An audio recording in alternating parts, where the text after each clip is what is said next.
Hi everyone, welcome back to our YouTube channel. Myself Dikshita Ram से और हम immunology chapter revise कर रहे हैं और ये इम्यूनोलॉजी का थर्ड लेक्चर है। फर्स्ट लेक्चर में हमने देखा था टाइप्स ऑफ WBC के बारे में और सेकेंड लेक्चर में हमने देखा था स्ट्रक्चर ऑफ एंटीबॉडी के बारे में। आई होप कि आपको समझ में आया होगा। तो आज के लेक्चर में हम देखेंगे क्लासेस ऑफ एंटीबॉडी के बारे में, जिसमें हम देखेंगे IgG, IgA, IgM, IgD and IgE के बारे में। So let's start. तो सबसे पहली बात, अगर जो लाइट चेन होती है और हेवी चेन होती है, ठीक है, हमने लास्ट लेक्चर में डिस्कस किया था। तो लाइट चेन का जो कांस्टेंट रीजन होता है उसके बेसिस पे एंटीबॉडी की दो क्लासेस होती है। First one is the K, second one is the lambda. तो K जो होती है वो मेनली 60% प्रेजेंट होती है और लैम्बडा 40%, और ये हमें ह्यूमंस में देखने को मिलता है, लेकिन हमें इसके बारे में डिटेल में नहीं पढ़ना। लेकिन based on the constant region of heavy chain, लेकिन अगर आप हेवी चेन के कांस्टेंट रीजन के बारे में बात करोगे तो उसके बेसिस पे होती है एंटीबॉडी की 5 क्लासेस, जिसमें से होती है IgG जिसके पास प्रेजेंट होती है गामा चेन, IgM जिसके पास प्रेजेंट होती है म्यू चेन, IgA के पास प्रेजेंट होती है अल्फा चेन, IgE के पास प्रेजेंट होती है एप्सिलॉन चेन एंड IgD के पास प्रेजेंट होती है डेल्टा चेन।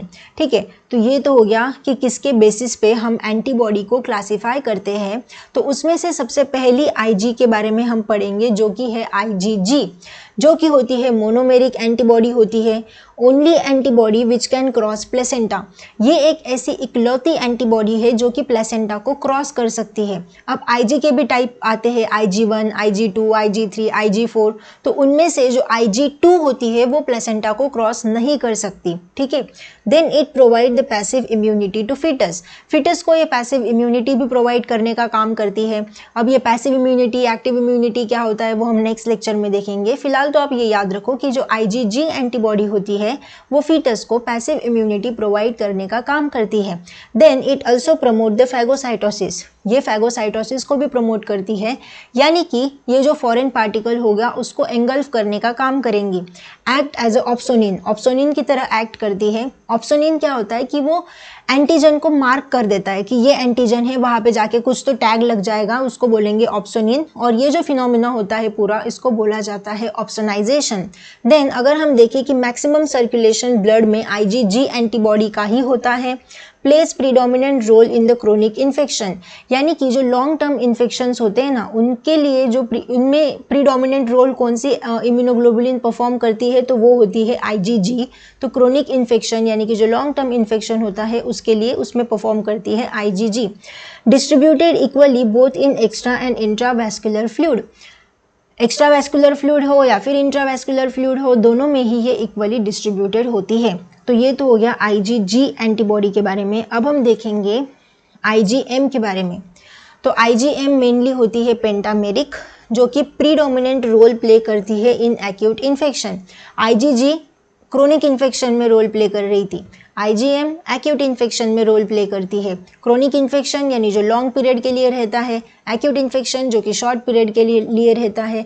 और जो IgM होती है ना, वो हेक्सा और हेप्टामेरिक भी हो सकती है, लेकिन जब बहुत ही ज़्यादा पैथोजेनिक कंडीशन है उसी कंडीशन में IgM एज अ हेक्सामेरिक एंड हेप्टामेरिक भी काम करती है, लेकिन मेनली अगर वो पूछे तो IgM होती है पेंटामेरिक।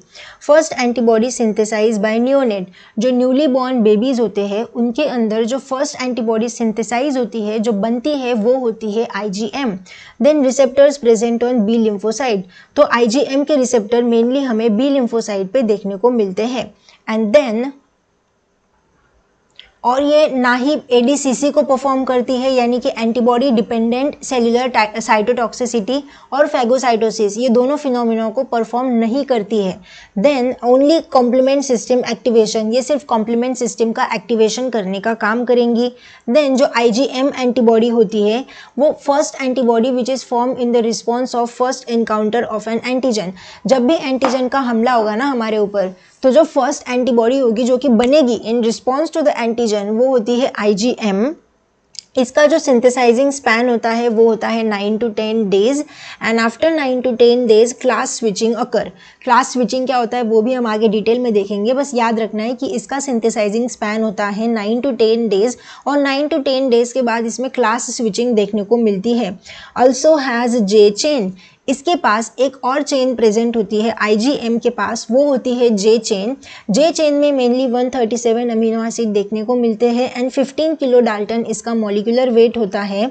और इसके अंदर जो J चेन होगी ना, इसके वजह से ये कोई ट्रांससाइटोसिस परफॉर्म नहीं करेंगी, क्योंकि IgM के पास J चेन लग गई है तो इसका साइज और ज़्यादा बड़ा हो गया है, ठीक है ना। तो ये ट्रांससाइटोसिस परफॉर्म नहीं कर सकती एंड नो सेकेंडरी कंपोनेंट, इसके पास कोई भी सेकेंडरी कंपोनेंट नहीं होता।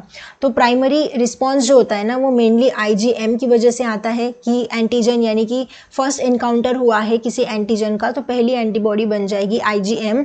और जो सेकेंडरी रिस्पॉन्स होता है ना, वो मेनली IgG का होता है। देन ये तो हो गया IgM के बारे में। अब हम देखेंगे IgA के बारे में। तो IgA एंटीबॉडी होती है मोनोमेरिक, डायमेरिक, ट्राइमेरिक, टेट्रामेरिक, चारों चीज़ों में, चारों स्ट्रक्चर में हमें देखने को मिलती है, लेकिन मेनली IgA होती है डायमेरिक ज़्यादा से ज़्यादा।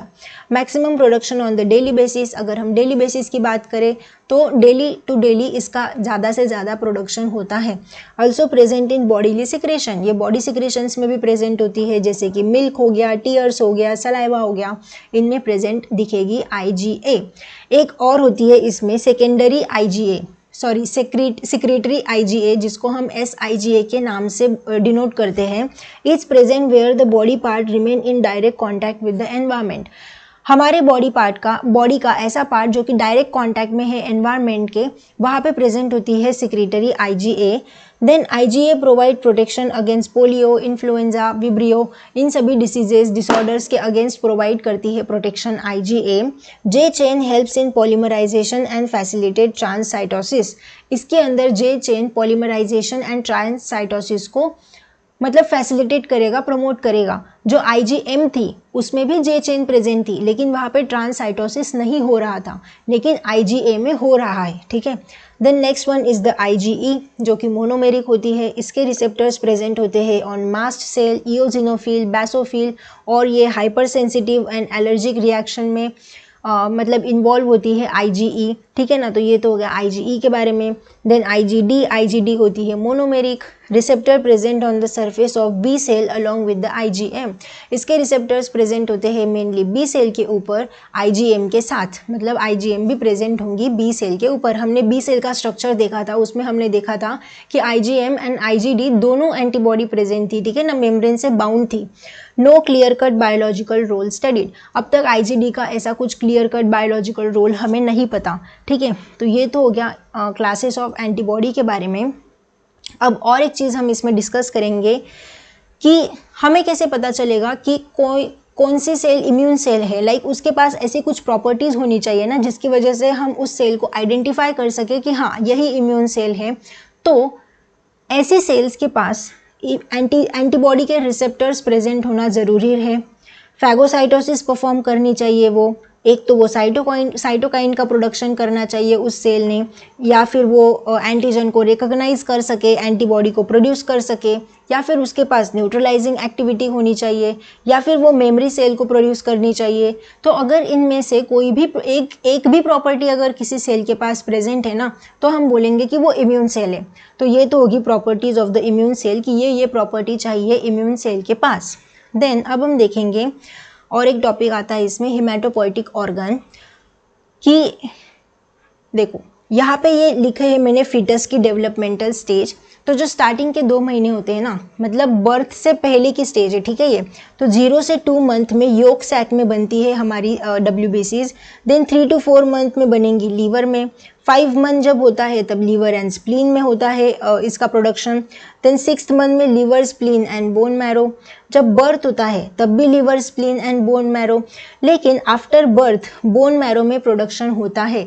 और अगर हम 10 साल के बच्चे की बात करें तो उसके ह्यूमरस एंड फीमर यानी कि हाथ और पैर की जो बोन्स है उसके अंदर प्रोडक्शन होगा। और अगर हम 10 साल से ज़्यादा की बात करें तो bone marrow of sternum and ribs, इसमें मेनली प्रोडक्शन होता है। तो जो हिमेटोपोइटिक ऑर्गन्स होते हैं, haematopoietic stem cell, haematopoietic organs, वो अलग अलग एज में अलग अलग होते हैं। तो ये बस याद रखना है कि कौन से मंथ में कौन से ऑर्गन में प्रोडक्शन होता है। तो ये तो हो गया आज के लेक्चर के बारे में, जिसमें हमने देखा क्लासेस ऑफ एंटीबॉडी। ओके, और एक चीज़ इसमें रहती है कि मॉलिक्यूलर वेट किस एंटीबॉडी का मॉलिक्यूलर वेट ज़्यादा होता है, तो M का ज़्यादा होता है, ऑफ कोर्स वो पेंटामेरिक है भाई, उसका मॉलिक्यूलर वेट ज़्यादा होगा। देन A, E और D और G का लगभग सेम होता है, तो ये सीक्वेंस याद रखना है। Then based on the concentration of antibody in blood circulation, कि ब्लड सर्कुलेशन में कौन सी एंटीबॉडी ज़्यादा अमाउंट में प्रेजेंट है, उसके बेसिस में G, A, M सबसे ज़्यादा होगी, G then A then M, D and E, गामड़े मैंने तो ऐसे याद रखा है इसको। तो G, A, M, D, E ये होता है based on the concentration of antibody in blood circulation. और अगर हम एंटीबॉडी के हाफ लाइफ की बात करें तो उसका भी ऑर्डर यही होता है। तो ये तो हो गया आज के लेक्चर के बारे में, जिसमें हमने 5 एंटीबॉडीज़ को डिस्कस किया, G, A, M, D, E। I hope कि आपका रिवाइज हो गया होगा। Thank you so much for watching. मिलते हैं हम 4th लेक्चर में, तब तक के लिए keep achieving, keep learning, keep thriving, keep exploring. Bye bye and take care. You can support my channel by scanning this QR code via UPI. Any small contribution means a lot to me and helps me continue creating content. Thank you so much for your support.